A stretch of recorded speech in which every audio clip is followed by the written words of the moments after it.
बिस्मिल्लाहिर्रहमानिर्रहीम। अस्सलाम वालेकुम स्टूडेंट्स। आज हमने क्लास 6 साइंस का पावर फ्रॉम सी यानी हमने वाटर के ज़रिए पावर कैसे हासिल करनी है हमने पीछे पढ़ा था। हाइड्रोइलेक्ट्रिक पावर भी एक बहुत अच्छा मेथड था एनर्जी हासिल करने का। उसके साथ साथ दो चार और मेथड्स भी हैं, हमको देख लेते हैं। फर्स्ट ऑफ़ ऑल हम देखते हैं कि पावर फ्रॉम सी होता क्या है। ठीक है, जब पानी आपका कॉन्स्टेंटली मूव कर रहा होता है, क्योंकि सी तो मूव कर रहा है ना, सी तो मूवमेंट जो है वो कांस्टेंट है, आप रोक नहीं सकते सी की मूवमेंट्स को। या फिर उनके अंदर जो टाइडल्स हैं यानी उनकी जो बड़ी बड़ी लहरें उभर रही होती हैं उनको आप रोक नहीं सकते। या वेव्स जो होती हैं बहुत स्पीडी वेव्स होती हैं उनको आप रोक नहीं सकते। तो ये मूवमेंट्स है जो कॉन्स्टेंटली चल रही है। आप बहुत से मेथड्स हैं जो यूज़ कर सकते हैं। फर्स्ट ऑफ़ ऑल है टाइडल बैराज, एक पावर वाटर से हासिल करने का तरीका है। दैन वेव पावर है, जिससे मैं कह रहा था कि टाइडल्स होती हैं सी में या फिर बैराज में। टाइडल यानी बड़ी बड़ी लहरें जो उभरती हैं ऊपर, आप देखते हैं कि बहुत बड़ी पानी की लहर ऊपर जाती है फिर वापस खुद ब खुद नीचे गिर जाती है। या वेव्स होती हैं जो मूवमेंट, बहुत तेज़ वेव्स की मूवमेंट होती है। पानी आप कहते हैं कि स्पीड में जा रहा है, तो एक्चुअली वेव्स ही होती हैं जो पावर उनको दे रही होती हैं। टाइडल बैराज एक्चुअली होता क्या है? Tidal power station is built on a long barrier cross the mouth of a tidal river. The estuary is called a tidal barrage. आपका टाइडल पावर स्टेशन बिल्ड किया जाता है एक बड़े से बैरियर के ऊपर, यानी एक बड़े सी रुकावट के आगे।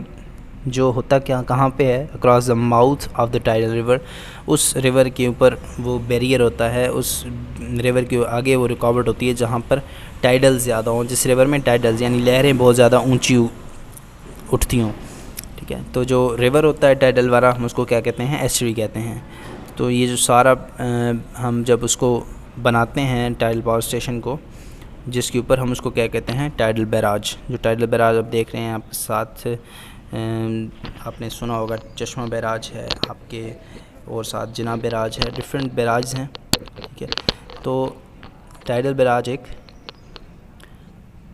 लहरों का बैराज है, यानी जहाँ पर आपकी लहरें जो हैं वो रुकेंगी, बैरियर होगा लहरों का। फिर वो जब कंज्यूम होंगी यानी आपकी टरबाइंस चलाने में, यानी आपका जब वाटर रिवर से नीचे गिरेगा तो आपकी टरबाइंस चलेंगी। जब बैराज के अंदर जो मौजूद हैं तो इलेक्ट्रिसिटी प्रोड्यूस होगी। हमने टरबाइंस चलने पर इलेक्ट्रिसिटी प्रोड्यूस होने के हमने तरीके पहले पढ़े हैं कि टरबाइंस चलती हैं तो अंदर जनरेटर होता है, जनरेटर घूमता है तो वो इलेक्ट्रिसिटी पैदा करता है। Electricity is produce and water is trapped, water save हो जाता है। देन वाटर को अगर अगेन आप वापस वहीं उसी जगह पर लेकर जाएं तो वाटर आपका दोबारा इलेक्ट्रिसिटी प्रोड्यूस करेगा और इस तरह इलेक्ट्रिसिटी आपकी ज़्यादा प्रोड्यूस होना शुरू हो जाएगी। ये बहुत महंगे होते हैं टाइडल बैराज। इनकी वजह से जैसे डैम्स बनने से एनवायरनमेंट में प्रॉब्लम होता था, लोगों को रहायशों से हटाना पड़ता होता था, या फिर रिवर्स की जो मूवमेंट्स है वो तब्दील करनी होती थी। सेम टाइडल बैराज में भी आपको ऐसा करना पड़ता है, इसलिए एक्सपेंसिव भी है और ये बहुत डेंजरस भी है। क्योंकि जहाँ पर आपके बैराज बनते हैं तो या फिर डैम्स बनते हैं तो उन एरिया में आपके जो एनिमल्स होते हैं, ठीक है, जो आपके सी एनिमल होते हैं या फिर आपके वाटर एनिमल्स होते हैं या फिर बर्ड्स होते हैं, तो उनको उस एरिया से जाना पड़ता है, उस एरिया से निकलना पड़ता है ताकि वो ज़िंदा रह सकें, ताकि वो अपने एनवायरनमेंट को जी सकें। नेक्स्ट है wave power. Wave power are used to generate electricity. Wave power electricity को जनरेट करने के लिए इस्तेमाल होती है, यानी वेव्स जो हैं आपकी जितनी भी ज़्यादा स्पीडी वेव्स होंगी तो वो ज़्यादा इलेक्ट्रिसिटी पैदा होगी। ह्यूज फ्लोटिंग जनरेटर्स, तैरने वाले जनरेटर्स बन रहे हैं, उनको बनाया जा रहा है, उनके ऊपर वर्किंग शुरू है। ठीक है, which would move up and down with the waves. जो मतलब कह सकते हैं कि एक फॉर एग्ज़ाम्पल एक बुक की तरह उसकी शेप हो सकती है। बुक के इर्द गिर्द जब आप मूव करवाते हो पेजेस को, मूव करता रहता है पेज, यानी एक बुक है उसका एक फॉर एग्ज़ाम्पल एक्सिस है, एक्सिस के गिर्द वो पेज जो है वो मूव कर सकता है ऊपर नीचे। तो लाइक इसी तरह एक एक्सिस सा बना होता है, उस एक्सिस के अंदर जनरेटर लगा होता है, उस एक्सिस से आगे जितनी भी जो प्लास्टिक लगी हुई है, जो भी चीज़ लगी हुई है, या फिर हम कह सकते हैं कि फ्लोट एक वेव को मूव करवाने के लिए, यानी वेव जब उसके ऊपर गिरेगी तो उसको मूव करवाएगा ऊपर नीचे। जब ऊपर नीचे मूव करेगा वो प्लास्टिक है या जो भी इंस्ट्रूमेंट है आपका लगा हुआ, उस एक्सिस को मूव करवाएगा। जब एक्सिस आपका मूव करेगा तो ऑटोमेटिकली एक्सिस के अंदर हमने कहा है कि जनरेटर लगा हुआ है, जनरेटर मूव करेगा, आपकी इलेक्ट्रिसिटी प्रोड्यूस होगी। जो वर्किंग मॉडल है इस काम का वो तैयार है, हर चीज़ रेडी है, लेकिन इसको अभी तक बनने में बहुत ईयर्स हैं, क्योंकि इसका जो इंस्ट्रूमेंट यूज़ होना है अंदर वो थोड़ा सा एक्सपेंसिव है, या फिर जो भी है अभी तक इसके ऊपर वर्किंग स्टार्ट है। ये भी नहीं है कि अभी आप इसको यूज़ कर रहे हो और इलेक्ट्रिसिटी पैदा कर रहे हो। अभी तक डैम्स जो हैं वो बन रहे हैं, क्योंकि डैम्स भी जो हैं वो बहुत ज़्यादा एक्सपेंसिव होते हैं, ठीक है, और उनका एरिया भी बहुत ज़्यादा लेना पड़ता है। तो ये जो प्रॉब्लम्स हैं during these electricity producing advances, ठीक है, टेक्नोलॉजीज़, तो ये जो प्रॉब्लम्स हैं इनको भी हमने नज़र में रखना होता है कि हमें क्या इन्वायरमेंट में चेंजिंग करना पड़ेगी, हमें क्या ख़र्च करना पड़ेगा, इसके ऊपर हमें क्या प्रॉफिट आएगा हमें। तो डिफरेंट चीज़ें देखना पड़ती हैं। तो एज़ इट इज़ वर्किंग हो रही है इसके ऊपर। नेक्स्ट है जियोथर्मल एनर्जी। जियोथर्मल एनर्जी मतलब जियो का मतलब होता है अर्थ, ज़मीन, थर्मल का मतलब हीट।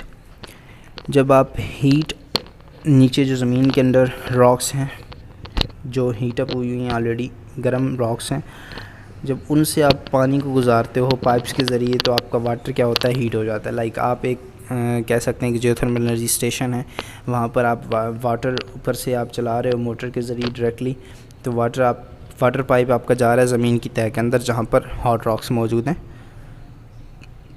तो वाटर वहाँ नीचे हॉट रॉक्स से मूव करके आएगा पाइप्स के ज़रिए। पाइप से जब मूव करके ऊपर आएगा तो वापसी आप देखोगे कि वाटर जो होगा वो बहुत ज़्यादा हीट अप होगा, जिसको आप इतना ज़्यादा हीट अप होगा जिसके ज़रिए आप बिल्डिंग्स को भी हीट कर सकते हो और पावर टरबाइंस को भी चला सकते हो, यानी हीट कर सकते हो उन पावर स्टेशंस के अंदर जो आपने बनाए हुए हैं। यानी आप किसी भी ज़रिए से जियोथर्मल एनर्जी यानी ज़मीन के अंदर जो रॉक्स हैं उनकी हीट को यूज़ करके आप एनर्जी हासिल कर सकते हो। यानी एक एनर्जी हासिल करने का एक रिन्यूएबल तरीका है, यानी आसान तरीका है, जिसके ज़रिए आपको ना फ्यूल लगाना पड़ता है, ठीक है, ना आपको ऑयल लगाना पड़ता है, ना फिर आपको कोल लगाना पड़ता है। जो आपके फॉसल फ्यूल्स हैं उनकी बचत हो जाती है इसके ज़रिए, जियोथर्मल एनर्जी के मेथड के ज़रिए।